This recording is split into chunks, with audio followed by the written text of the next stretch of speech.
So the question some people are asking, is Brian Laundrie alive or dead? Well, we simply can't know that right now, but a renowned psychiatrist believes there are some clues in Laundrie's behavior that might give us a glimpse.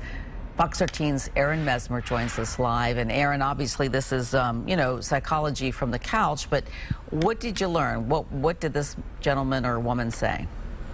Well, the psychiatrist starts by looking at Brian Laundrie's actions, and we have an idea of what he did following Gabby's death. We know that he drove her van all the way back cross-country to Florida without her. We know that he's also now accused of using someone else's debit card after Gabby had died. We just don't know whose debit card that was.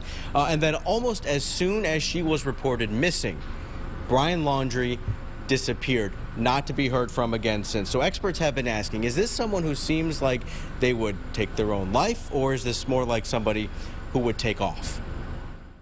There still weren't any red flags that would indicate we would be here today. That was Gabby Petito's father on September 15th, telling Fox News he never saw any red flags with Brian Laundrie.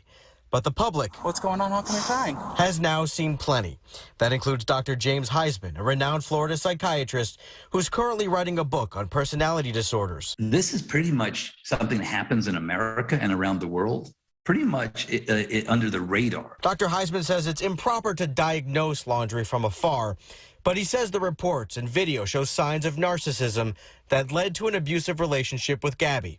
And it's now on display for the world to see. Everybody sees the real person. And I was apologizing to him. A 911 call led up to this interaction with police in Utah. Here's what the caller told police. What were they doing? We drove by and the gentleman was slapping the girl. Minutes later, Gabby can be seen sobbing as she talked with officers.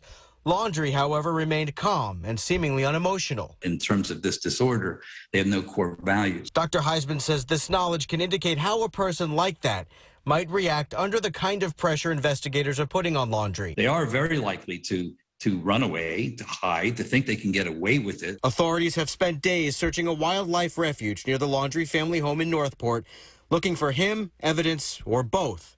He's the only person of interest in Gabby's homicide and has been missing since September 14th. Dr. Heisman says even narcissists reach a breaking point. This is a time when self-harm issues or suicide can be triggered. And that brings him to the question many are asking. Is Laundrie alive or dead? Dr. Heisman says that likely depends on the extent of any possible personality disorders. There's a lot of pointing fingers. I didn't do it. I'm not accountable. But there's also those times alone when you can't deny that what's happening in my life is entirely falling apart. And narcissism is a disorder in which a person has an inflated sense of self-importance. Experts say it can lead to abusive behavior or demeaning behavior. Now, Laundrie, as I said, is accused of using somebody else's debit card. That's what he's wanted for by the FBI. We don't know if that is Gabby's debit card or somebody else's. Unfortunately, as we said from the beginning of this, Cynthia, we don't know. It's impossible. It's impossible to know for sure whether he's alive or dead, but there are these clues that certainly authorities are also looking into. Answers will come in time, that is for sure, one way or another.